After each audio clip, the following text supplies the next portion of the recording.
Olá, bem-vindo mais uma vez ao nosso canal. Hoje vamos fazer algo que talvez já tenha sido feito muitas vezes. Abrir a Bíblia. Mas vamos abri-la de uma forma diferente. Vamos abri-la não apenas com o coração de um fiel, mas também com os olhos de um investigador. Vamos para a primeira página da Bíblia, Gênesis capítulo 1. No princípio Deus criou os céus e a terra. Palavras que ecoam através dos milênios, a base de tudo. É uma narrativa majestosa, poética, ordenada. Deus fala e o universo obedece. A criação acontece em 7 dias perfeitos. É lindo. Mas, se continuamos lendo, chegamos ao capítulo 2 e algo estranho acontece. A história parece recomeçar. No capítulo 1, o homem e a mulher são criados por último, juntos, como o ápice da criação.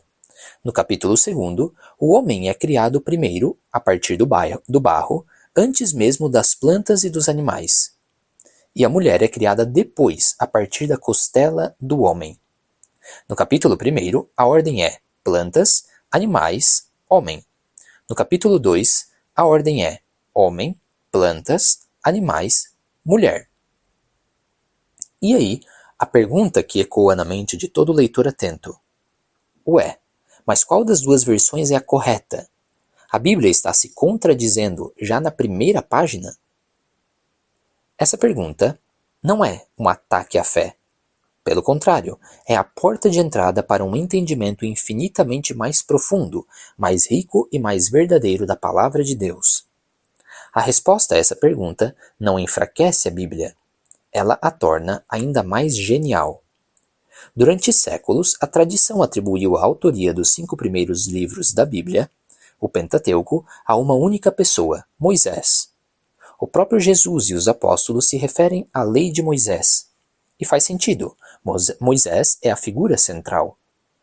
Mas os estudiosos, lendo o texto com uma lupa, começaram a notar coisas curiosas. Repetições, como as 2 histórias da criação.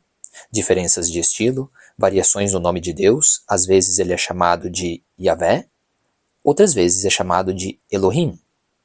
É como se estivéssemos lendo um livro escrito por várias pessoas diferentes, com suas vozes e estilos misturados.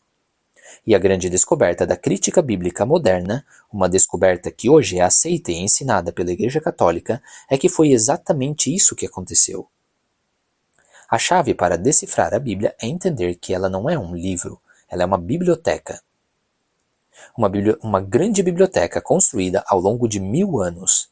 Cada livro, cada pergaminho, foi escrito por um autor diferente em uma época diferente com um propósito diferente.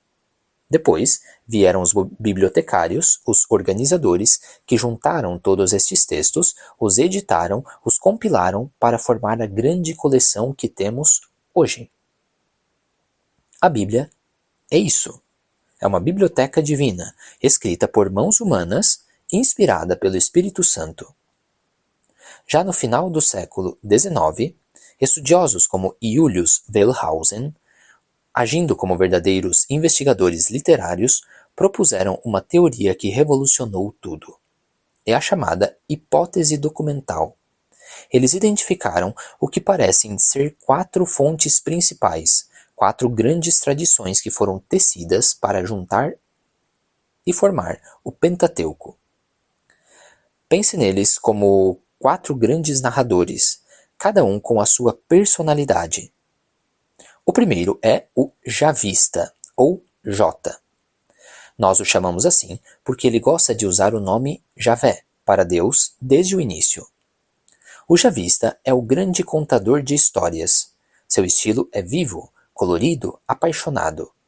Ele descreve Deus de forma muito humana, quase como um de nós.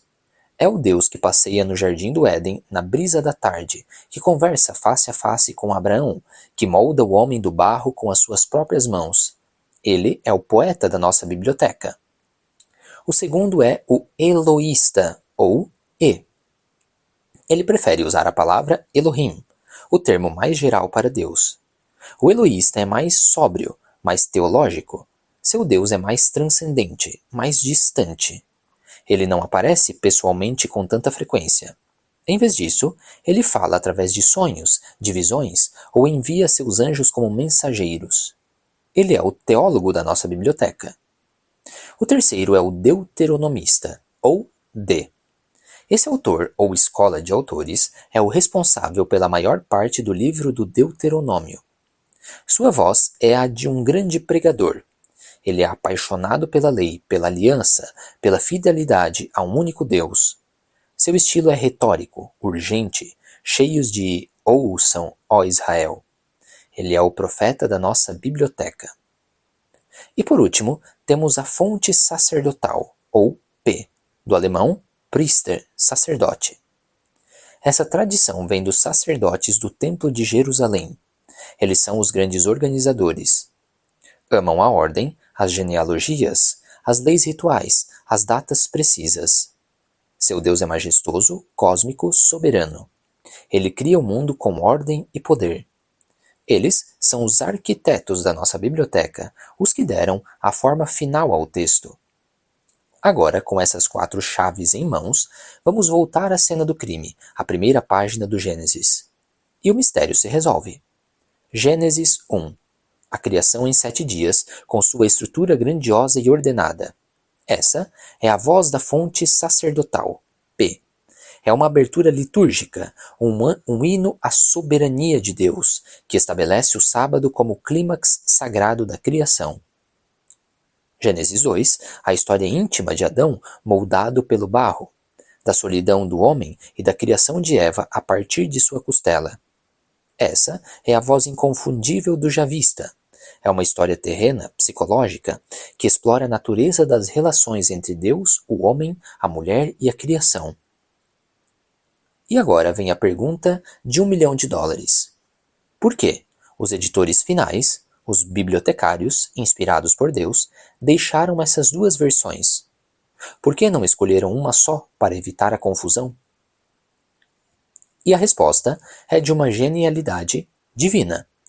Eles as deixaram porque ambas são verdadeiras. Não no sentido de um registro científico literal, mas no sentido de revelarem verdades profundas sobre Deus e sobre nós. A narrativa sacerdotal nos mostra Deus como o Rei transcendente do universo, o Criador de tudo, cuja palavra põe ordem no caos. A narrativa javista nos mostra Deus como o Pai íntimo, o oleiro o oleiro que suja as mãos de barro por amor à sua criatura, que se preocupa com a nossa solidão. Uma nos mostra a majestade de Deus, a outra nos mostra o coração de Deus.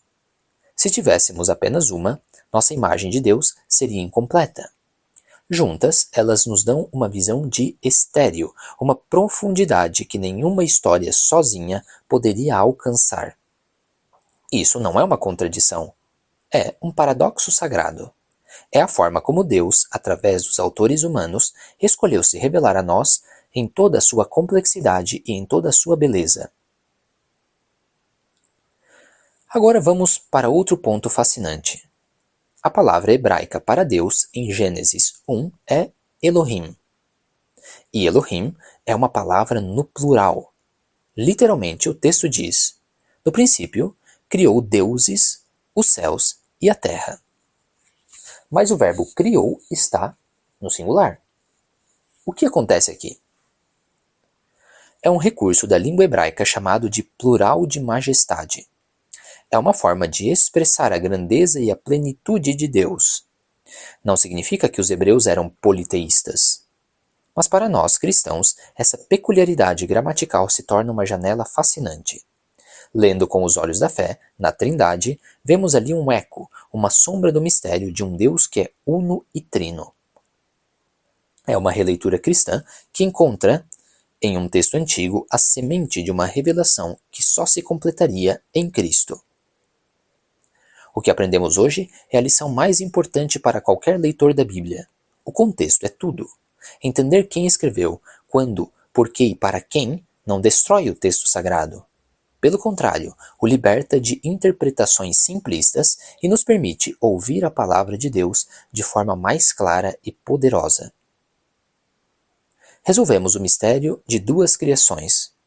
Mas isso é só o começo, porque o conteúdo dessas histórias levanta outras questões ainda mais explosivas. A Terra foi criada antes do Sol? Existia luz antes das estrelas? Havia uma abóbada sólida no céu separando as águas de cima? E o que a ciência moderna tem a dizer sobre tudo isso? Essas são perguntas que vamos enfrentar no próximo vídeo. Vamos separar o que é a mensagem teológica eterna do que é a embalagem cultural e científica da época. E vocês verão que a verdade da Bíblia não está em sua cosmologia antiga, mas em uma mensagem que transcende a ciência de qualquer tempo. Obrigado pela sua companhia nessa primeira etapa de nossa jornada. Se sua mente está se abrindo para uma nova forma de ler a Escritura, não se esqueça de se inscrever para não perder a continuação. Até lá! Fiquem com Deus.